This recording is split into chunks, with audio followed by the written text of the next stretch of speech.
There are rumors of war. Gloucester has set a guard to spy on Edgar, and when Edgar comes onto the scene, Edmund warns his brother to fly from their father's wrath. Hearing Gloucester's approach, Edmund draws his sword and wounds his own arm. He tells his father that he was hurt by Edgar. Gloucester tells Cornwall and Regan of what he believes to be Edgar's murderous intentions and Edmund's filial loyalty. Cornwall takes Edmund into his service, and a full-scale search is instigated to capture Edgar. Regan tells Gloucester that she and her husband have come to ask his advice about Lear. So this is where we have the two join. So I just have some notes here I wanted to sort of look at.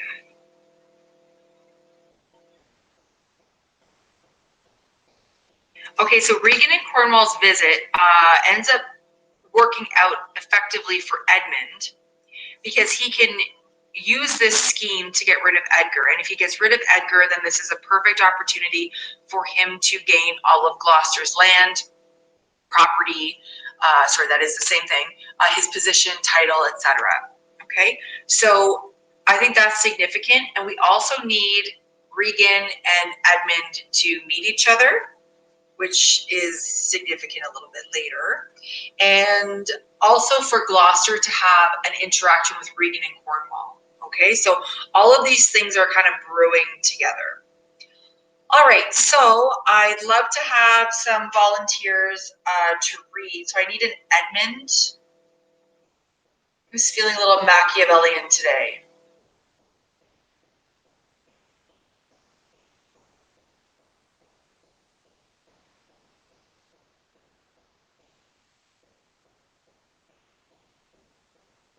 I'm gonna need volunteers. Yes, I'll read Edmund. Thank you. Corinne. I could be this person. Okay, Samantha, he's a servant. Thank you. Okay, I'm going to need an Edgar.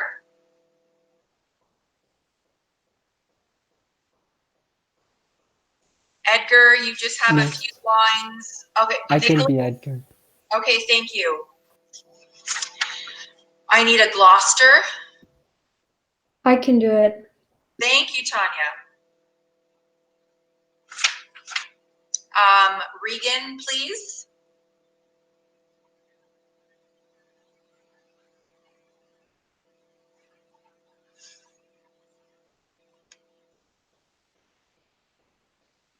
Cornwall. Okay, thank you. Who offered to do Regan? Allie, thank you. Thank you very much. Cornwall. Not many lines either. I'd be. Thank you. Okay. So they're at the Earl of Gloucester's castle. Enter Edmund and Curran in a meeting. Say thee, Curran. And you, sir, I have been with your father and given him notice that the Duke of Cornwall and Regan, his Duchess, will be here with him this night. How comes that? Nay, I know not. You have heard of the news abroad? I mean the whispered ones, for they are yet but ear-buzzing arguments. Not I, pray you, what are they? Have you heard of no likely wars twixt the Dukes of Cornwall and Albany? Not a word. You may do then, in time. Fare you well, sir. The Duke be here tonight. The better, best. This weaves itself perforce into my business. My father have set guard to take my brother, and I have one thing, of a queasy question, which I must act. Briefness and fortune, work.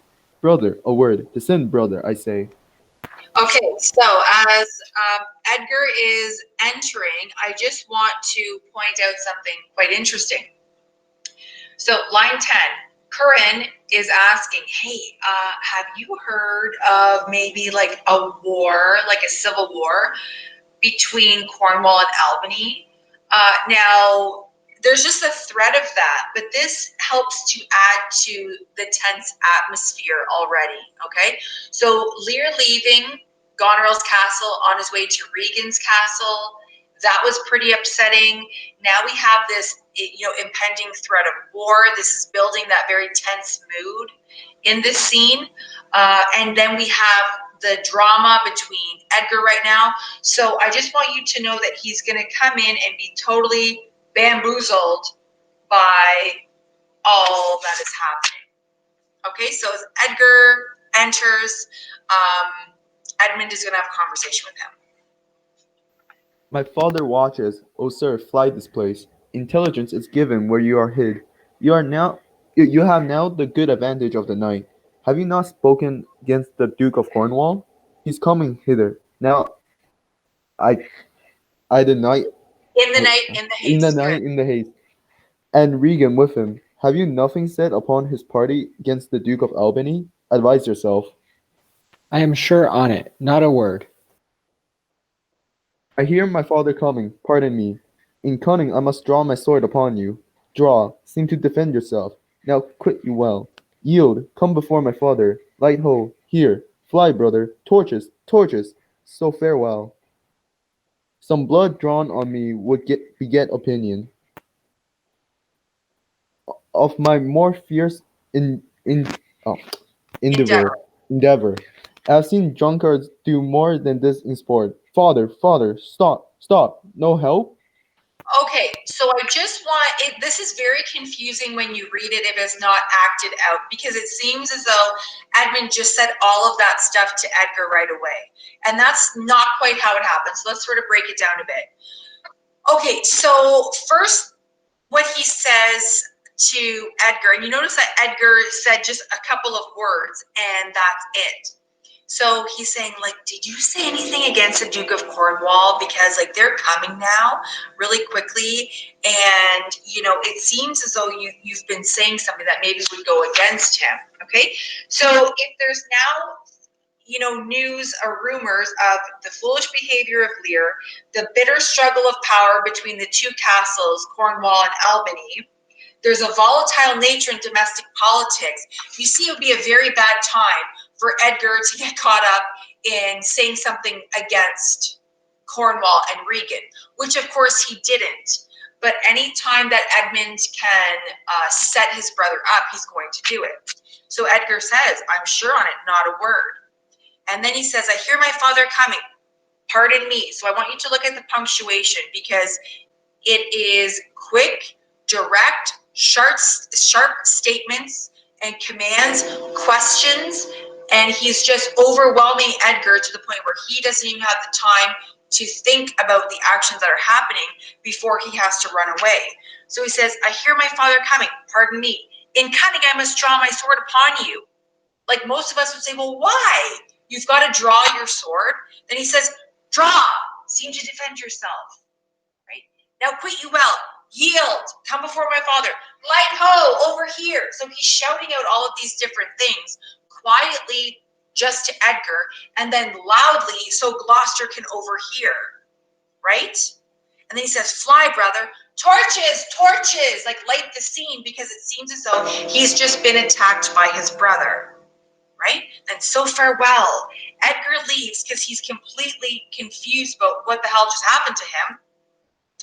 And what does Edmund do? He takes out his sword, and he actually cuts himself deliberately. And he says, some blood drawn on me would beget opinion of my more fierce endeavor. Right? So he's doing this all with, a plan in behind. So why does he set his brother up? It's going to make perfect sense for all of this to play in well. If Edgar is captured and murdered, then everything goes to Edmund. Okay? So even after Edgar has left the scene, you can hear him say, Father, Father, stop, stop, no help. Nobody's there, but he's shouting that to make it seem like he's just been attacked. So now Gloucester and the servants enter with torches, and they're going to see him, all caught up, and looks like he was just in a fight with his own brother.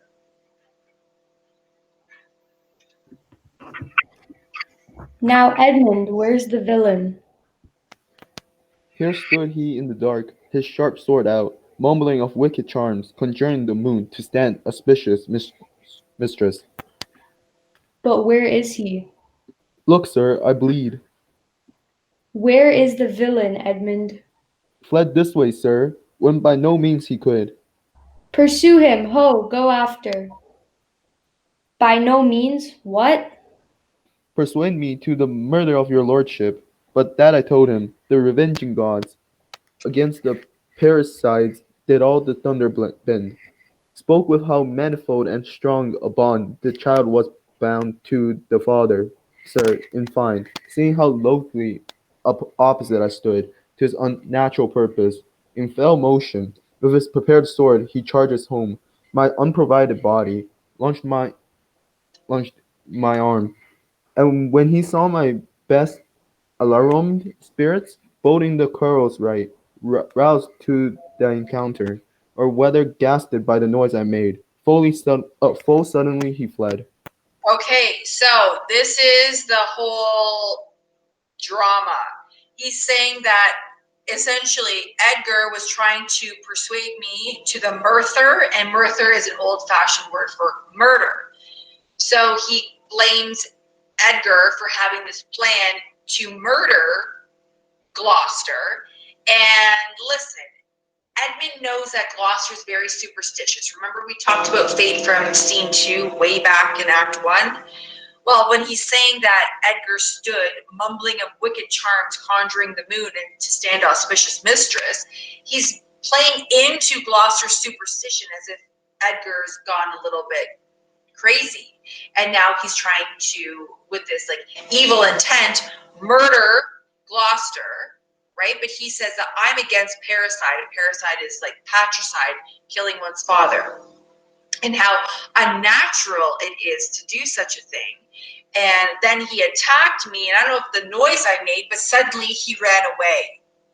So Edgar's not there to provide any context for his actions. He obviously didn't talk to Gloucester since Edmund had first said, did you do something to upset father? Or I found this letter. And now Gloucester has every reason to believe that Edgar had this big plan that he's to murder him. And the real, true, and good son is actually Edmund. Yes, Marco, Edmund is very good at manipulation.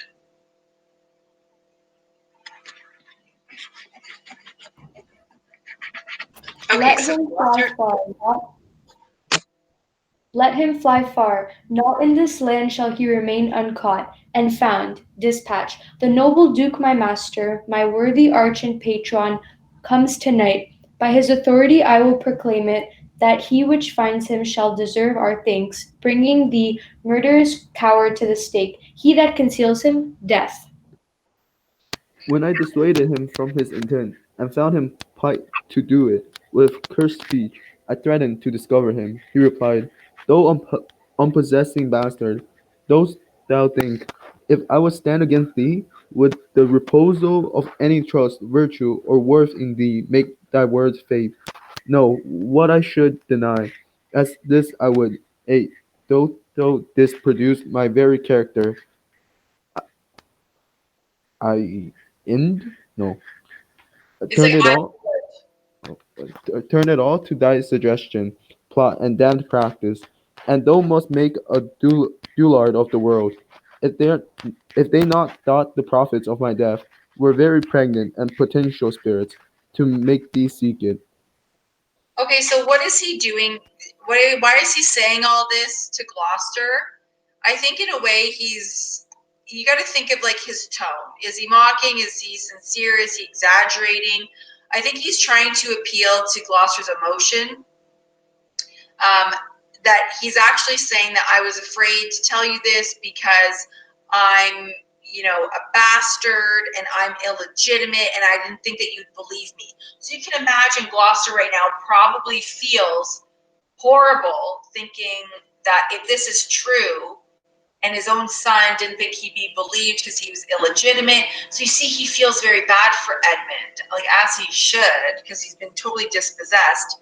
But now Edmund's going to use that against Gloucester and against Edgar.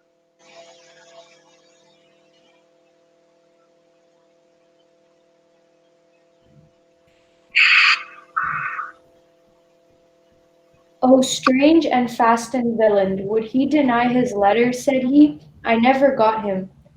Hark, the Duke's trumpets! I know not why he comes. All ports I'll bar, the villain shall not escape. The Duke must grant me that. Besides, his picture I will send far and near, that all the kingdom may have due note of him and of my land. Loyal and natural boy, I'll work the means to make thee capable. Okay, so with the blessing from Cornwall, so his authority, he's going to announce the penalty of death on Edgar.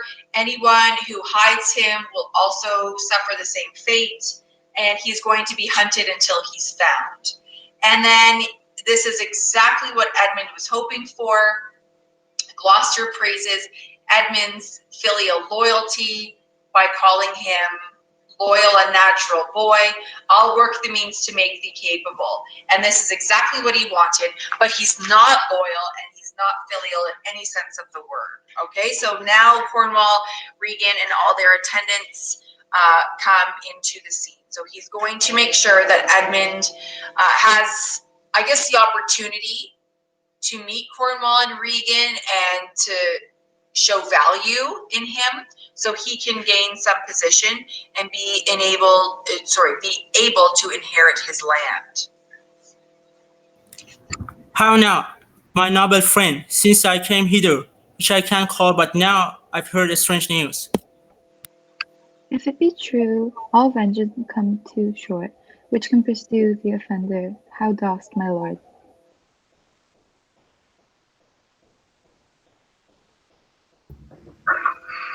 Oh, madam, my old heart is cracked, it's cracked. What, did my father's godson seek your life? He whom my father named your Edgar? Oh, lady, shame would have it hid. Was he not companion with the riotous knights that tended upon my father? I know not, madam, 'tis too bad, too bad.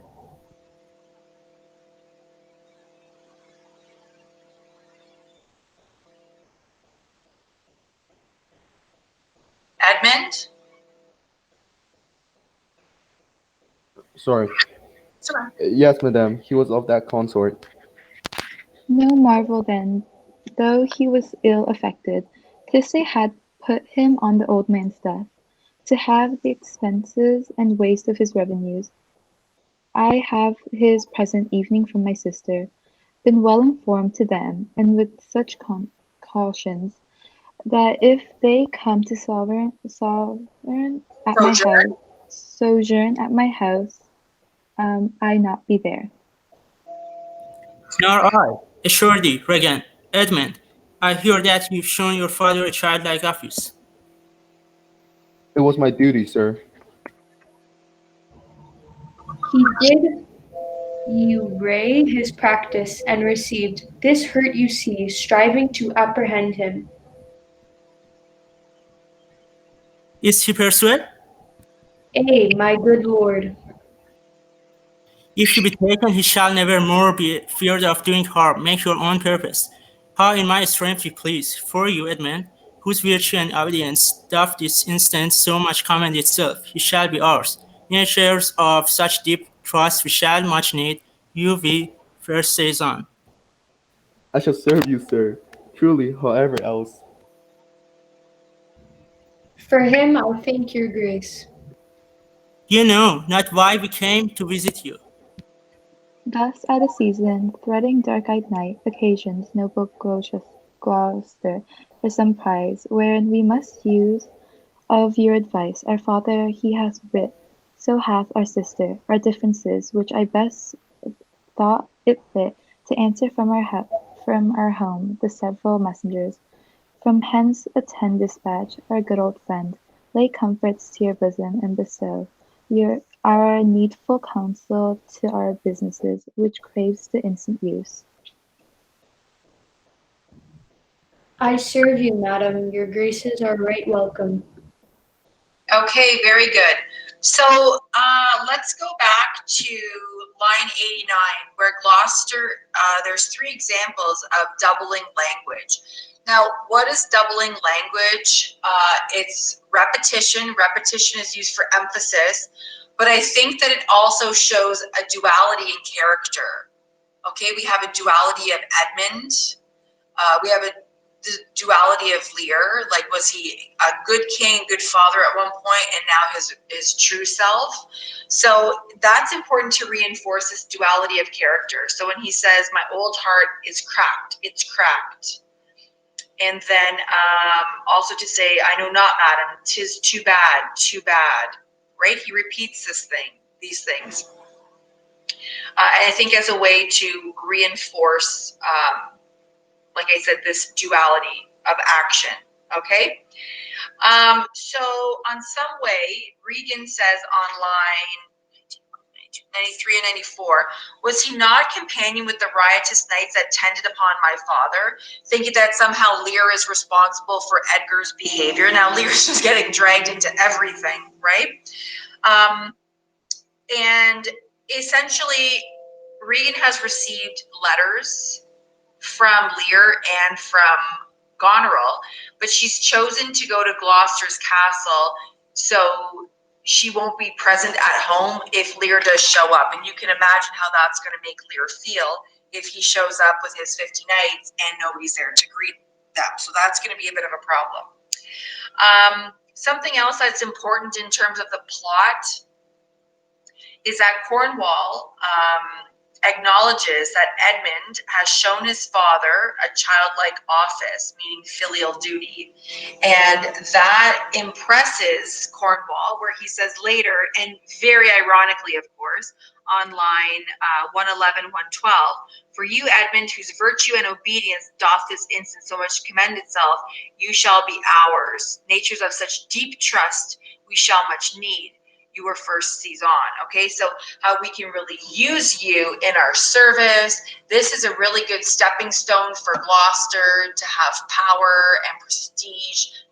Sorry, not for Gloucester, for Edmund. This is exactly what he wants. It's recognition from people of the upper echelon to see that he is, even though he's illegitimate, there's lots of value in him. Okay, and Edmund is loving this because this is a first real acknowledgement that he is Gloucester's son and that he can be used somehow in these powerful families. So this is like a really good moment for Edmund and a really bad moment for Edgar. Okay, so there's a lot of darkness here, a lot of immoral planning, a lot of cunning, and Gloucester's rejection of Edgar, without even looking into it, parallels Lear's rejection of Cordelia. And I do want to point out on line 77, where he says, this is Gloucester, "I never got him. Like, I never understood Edgar. I never fathered him. I never wanted him." Like, suddenly now he doesn't understand Edgar after all this time, right? So it just shows that the fathers really don't know their children. Edmund later injures himself purposely to let Edgar flee. I don't think he does it to let him flee. I think he does it so it'll look as if Edgar attacked Edmund as they got into a quarrel, and it's going to make it seem as though Edmund was protecting Gloucester. You see, I think that's why he cuts himself, to make it look like he was protecting him. Okay, so let's just keep it moving here. Let's try to get Act 2, Scene 2 completed. And that way you can do Act 1 and 2 scene questions tonight, okay? So Kent encounters Oswald again and attacks him, at first verbally, and then with his sword for obeying Goneril when she quarreled with Lear. Oswald's cries bring Edmund to the scene, closely followed by Cornwall, Regan, and Gloucester. Kent denounces Oswald, but Cornwall is more impressed by Oswald's plea of innocence and punishes Kent by locking his legs in the stocks. Gloucester is sympathetic, but he can do nothing. When Kent is alone, he produces a letter from Cordelia. Ha-ha! In both quarto and folio editions, the text of the scene is often corrupt, and the meanings of many lines are obscure. This is especially, I think, two things you're going to find here. Kent is going to really increase, I would say, his accent, the fake voice he's putting on. So when they are arguing, I think you're going to tell there's a lot of Shakespearean insults, which are pretty rude and powerful, and you can tell that they're both of them hate each other, and this is what is sort of culminated in this big fight between Kent and Gloucester. Okay, so we'll have the same people read. Who is Oswald, just so I know? Who was Oswald in the previous scene? I think it was me. Okay, perfect. Michaela, did you be Oswald again? Yes. I just got lost on where we were. Page 40. Act 2. And Kent. Who is Kent? Me, miss. Okay, perfect. So you two are going to have, and then everybody else will continue on as their same character. Okay? So, action. Good dawning to thee, friend, art of this house. Aye, Where may we set our horses? Ifmia. Prithee, if thou lovest me, tell me. I love thee not. Why, then I care not for thee. If I had thee in Lipsbury pinfold, I will make thee care for me. Why dost thou use me thus? I know thee not. Fellow, I know thee. What dost thou know me for? A knave, a rascal, a eater of broken meat, a base, proud, shallow beggary, free-suited, 100-pound, filthy, worsted, stocky knave, a lily-livered, action-taking, whoreson, grass-gazing, super-surveyable, finical rogue. One truck in herding slave, one that must be about in the way of good service and art, nothing but a composition of a knave, beggar, coward, pandering, and the son of hero the monger, bitch. One whom I will be into clamorous whining, if thou deniest the least syllable of that addition. Why, what monstrous fellow art thou, thus to rail on one that is neither known of thee nor knows thee? What a brazen faced varlet art thou to deny thou knowest me? It is 2 days since I tripped up the heels and beat before the king. Draw, you rogue, for there thou it may be night, yet the moon shines. I'll make us so the moonshine of you.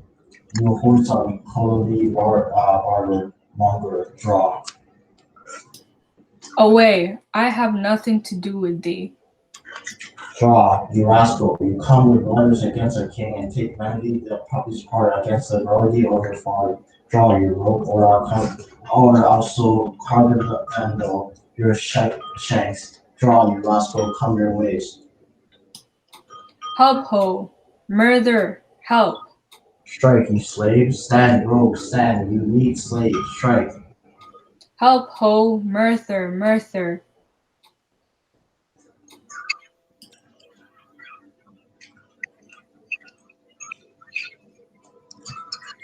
Edmund? How now? What's the matter? Part. Okay, hold on. Edmund, you just came into this awful fight. Like, look at all the names that Kent called him. A knave, a rascal, an eater of broken meats, a base, proud, shallow, beggarly, three-suited, 100-pound, filthy, worsted, stocking knave, a lily-livered, action-taking whoreson, blah, blah, blah. It just, like, unloads on this guy, and Oswald has no idea why he's so upset until he says, "Don't you remember me from a few days ago? I tripped you up, and I know that you come with letters against our king," right? Because you can see that Kent is still loyal to Lear. So you just yeah, he absolutely roasted him, like he obliterated him, like there's nothing left of him, and it's even going to get worse.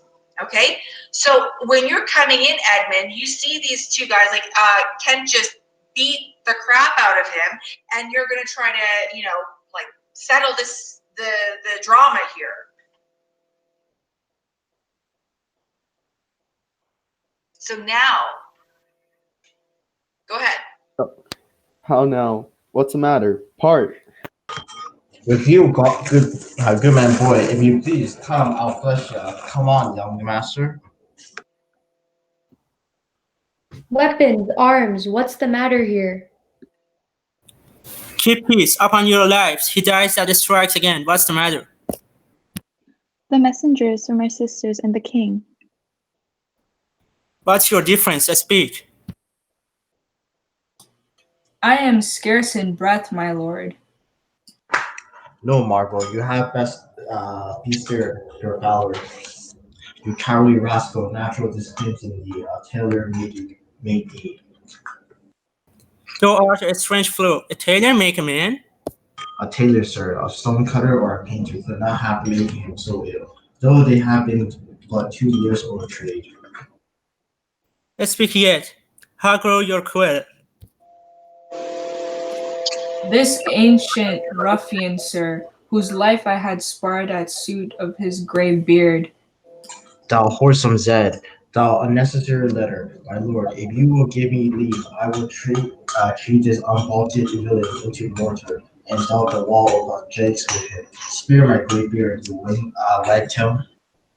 Pistra, you beast knave. No, you know reverence. Sorry. Yes, sir, but anger hath a privilege. Why art thou angry? That such a slave that this should wear a sword, who wears no honesty, such smiling rogues as these, like rats bite the holy cords of twine, which are too ignorant, unloosed, smooth every passion, that in the natures of their lord's rebel, bring oil to fire, snow to their colder moods, reddish, affirm, and turn their halcyon beaks with every gale and burial of their masters, knowing not like dogs but following. A plague upon your apathetic visage. Swallow you my speeches, as I were a fool. Whose, if I had you upon sacral plain, I'll drive you a clacking home to Camelot. Okay, so in this passage, there's a couple of things that are a little bit obscured, but I think it's all pretty clear to us that Kent has zero respect for Oswald because he disrespected Lear. Like, that is really the end of what you need to understand. But not only did he say that you disrespected Lear, but on line 60, he calls him a horse and Zed, thou unnecessary letter. It's kind of a little bit funny because the Zed was often ignored in dictionaries at this period because people thought that you could just use the letter S in lieu of the letter Z. So in essence, he's calling him like completely superfluous, unnecessary to existence. And that's how much he hates him. Okay, so question. Did Kent just reveal his identity to Oswald? In what way? By saying, because you disrespected Lear? Just to clear that up. Because he doesn't reveal himself as Kent. He just reveals himself as Caius, who is a servant of Lear. So it wouldn't be totally bizarre for people to still be loyal to Lear, even though he gave up his kingdom, because they would have known that he must, like, something bad would have been going on. But no, nobody knows that he is real Kent. Everybody thinks that he is Caius. Okay, so let's continue with Cornwall, line 81. What? Art thou mad, old fellow? How fell you out? Say that. No contraries, hold more empathy. Then I in such a need. Why does thou call him knave? What's his fault? His countenance likes me not. No more. Perchance, does mine, nor his, nor hers. Sir, this my occupation to be plain. I have seen better faces in my time than stands on whose shoulder that I see before me at this instance.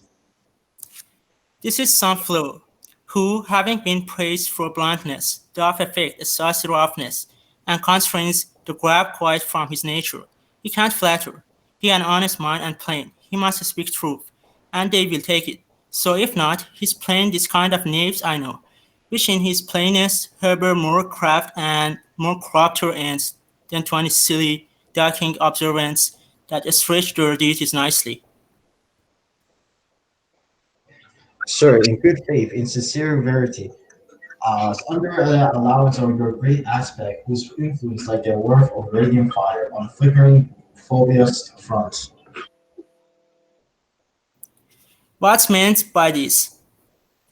To go out of my dialect, which you discomment so much, I know, sir, I am no flatterer. He that beguiled you in a plain accent was a plain weed, which of my part I will be not be, though I should win your displeasure to entreat me till.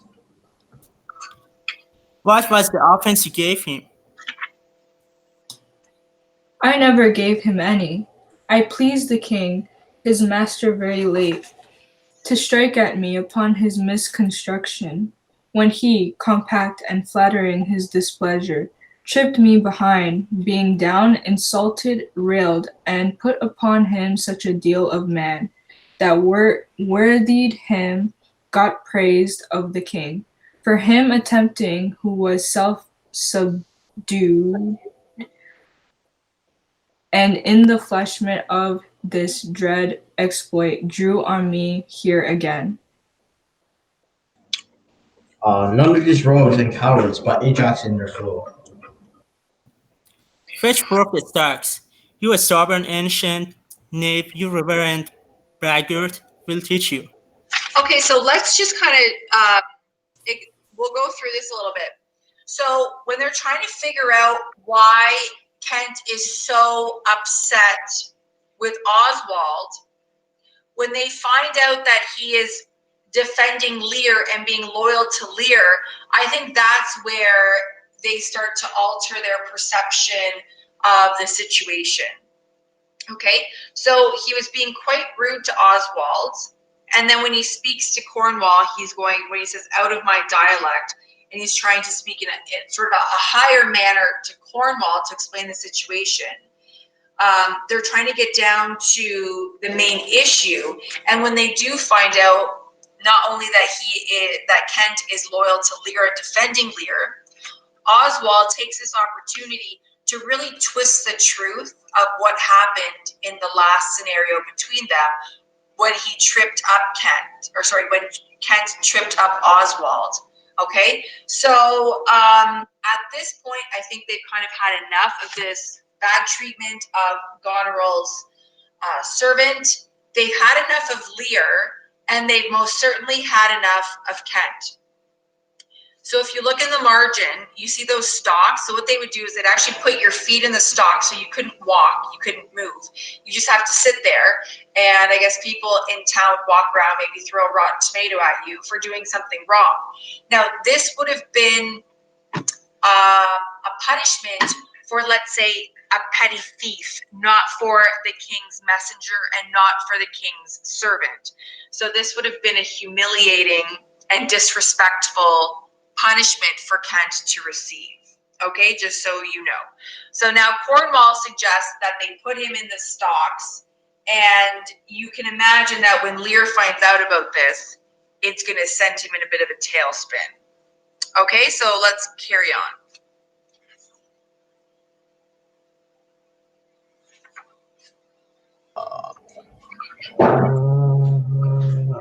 Sir, I am too old to learn. Call not your stocks from me. I serve the king, on whose employment I was sent to. You shall do small respect. Show to old malice against the grace and person of my master, stalking his messenger. Fetch forth the stars. As I've life and honor, there shall he sit till noon.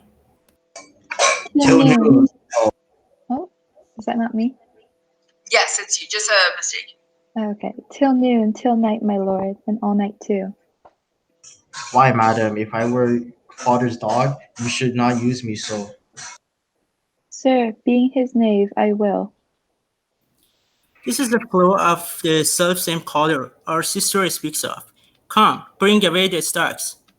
Okay, so just to point out that Cornwall says, put him in the stocks and he'll sit here till noon.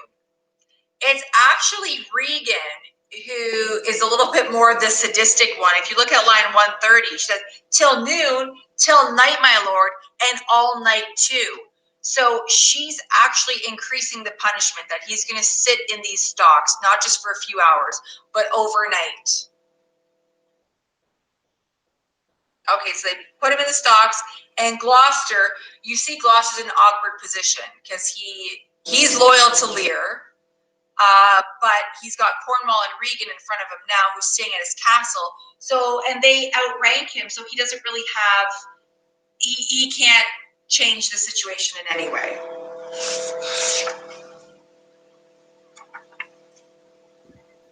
Let me beseech your grace not to do so. His fault is much, and the good king his master will check him for't. Your purposed low correction is such as basest and condemned wretches for pilferings and most common trespasses are punished with.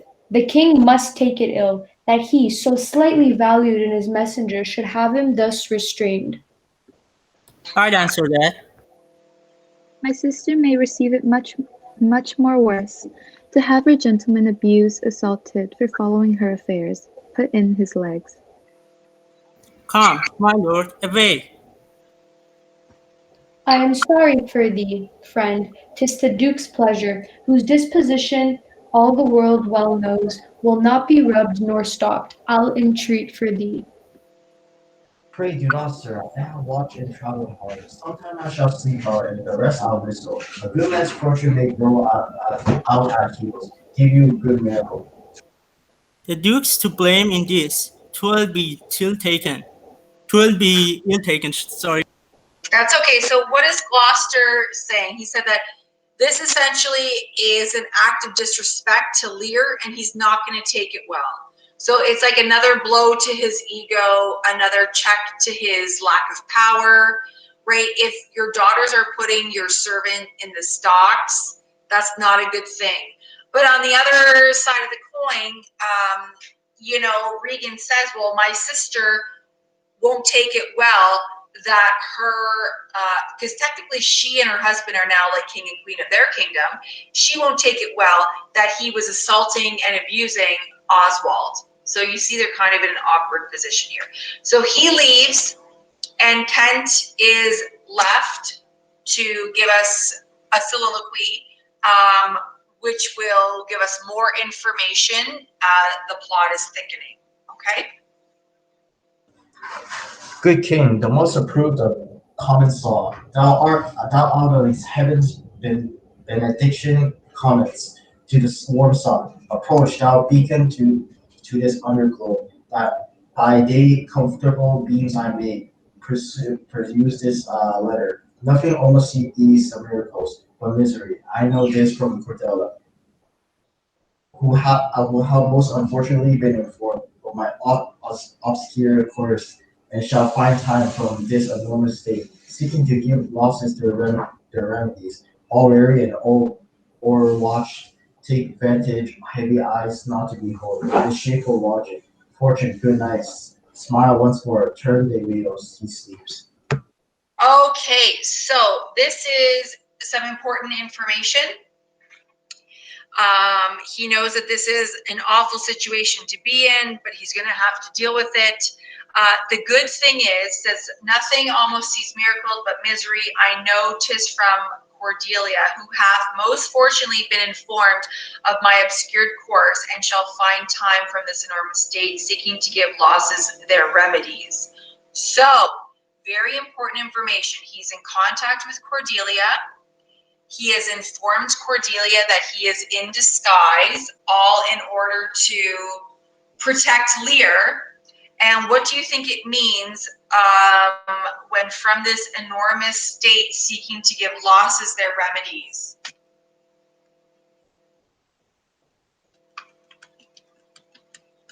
How do you interpret that?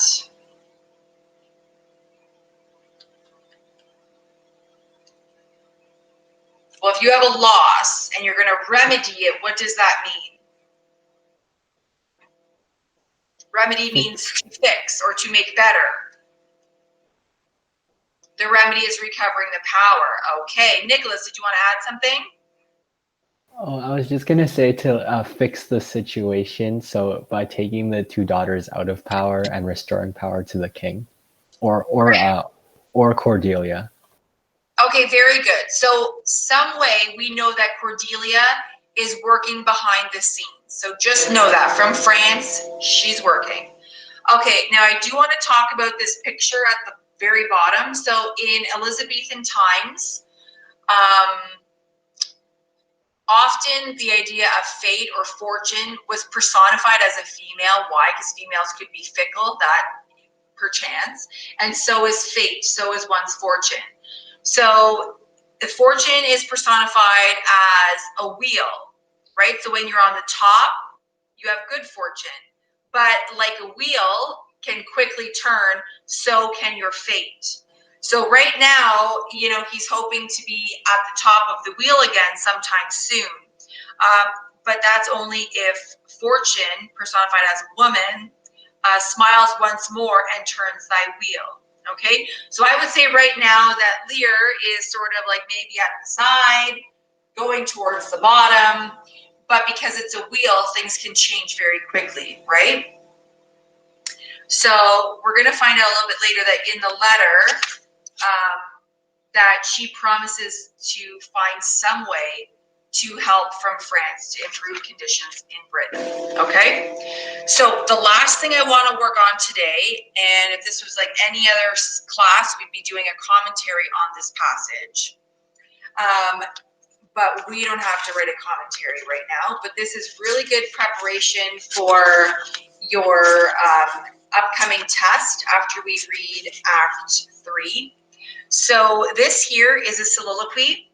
We have not really heard from or seen Edgar since he was basically fled for his life.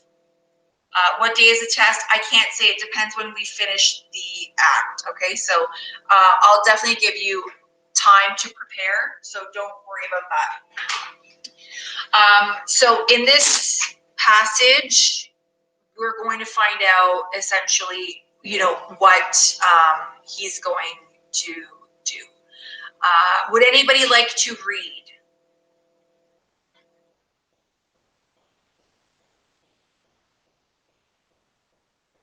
No. Okay. Well, why don't I do that then for you?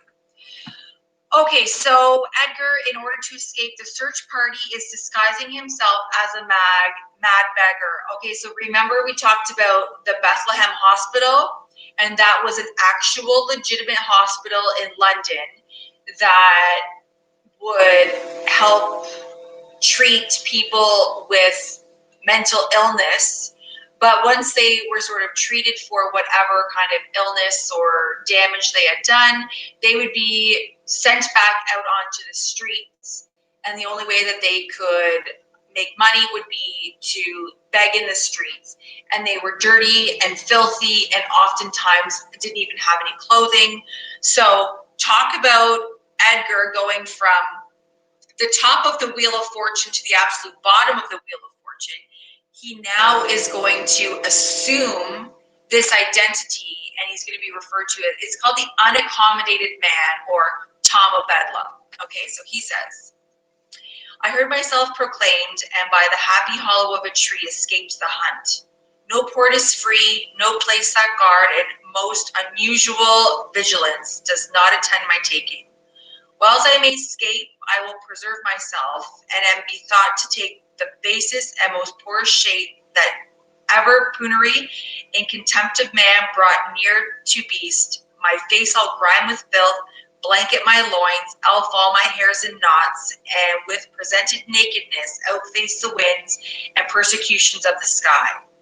The country gives me proof and precedent of Bedlam beggars who, with roaring voices, striken their numbed and mortified bare arms, pins, wooden pricks, nails, sprigs of rosemary, and with this horrible object from low farms, poor pelting villages, sheepcotes and mills, sometime with lunatic bands, sometime with prayers, enforce their charity. Poor Trilligod, poor Tom, that's something yet. Edgar, I nothing am. So we go back to this concept of nothingness.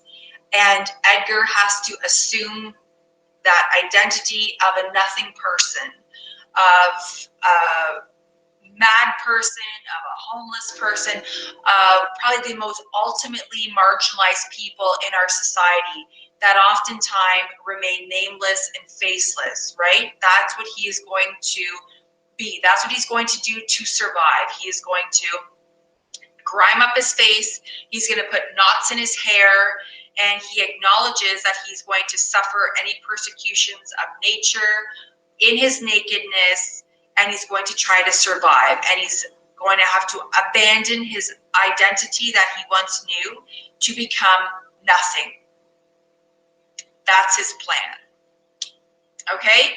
So what I would like for you to do in conjunction with answering the questions, I'd like you to refer, I'm just going to present my screen so I can show you the document in case you forget. When I gave you that quote analysis, here, how do I analyze a quote? We'll be taking this up at the beginning of class tomorrow. If you could take this passage, these 21 lines, and let's do a little breakdown of all of this. This is exactly what your test will be presented like. I would not probably give you a passage this long. This is pretty long for one passage, but this would be excellent to write a commentary because you could do a line-by-line analysis. It's a good size for that. So I would give you something probably shorter, but if you could identify, you know, the context. So the speaker is Edgar in a soliloquy. What's happening at this point of the play, the dramatic situation. The subtext, so what exactly, how it's being said, what is his tone, is there any shift in tone? And then to tell me, what points of significance do you see as important from this passage, okay? So does it, you know, it definitely establishes a mood. It reveals something about character. Does it show any irony? Does it provide pathos, suspense, conflict, all of those things? So you're going to analyze it line by line, and then tomorrow we'll take it up together, and that'll be another example of good preparation for your test. Okay? Are there any questions about that right now? Miss, what quotes are we supposed to do again? I forgot. For this practice. Right now, this one, so Act 2, Scene 3, this is a practice quote. Okay, so I can assign more for you if you'd like, but I feel like as we go, there's like the first one we did was really good. That was a good example with Act 1, Scene 2 with Edmund. Now we're going to Edgar. So this is good practice for your test, okay? So you'll have to do, I'll just type it quickly in the chat. So you have to finish up any Act 1 questions. I think we took them all up. So Act 2 questions from scenes 1 to 3, because we read scene 1, 2, and 3. And then I want you to do a quote analysis of scene 3. And then there's lines 1 to 21. Okay, so you've got about 10 minutes now. I'm going to let you get started. I won't take up any more time today. But if you do have any questions, please make sure that you contact me in the next few minutes so I can make things clear. Okay? Thank you, everybody, for reading today. I know it's kind of awkward, but we can't do it unless we all work together. So thank you.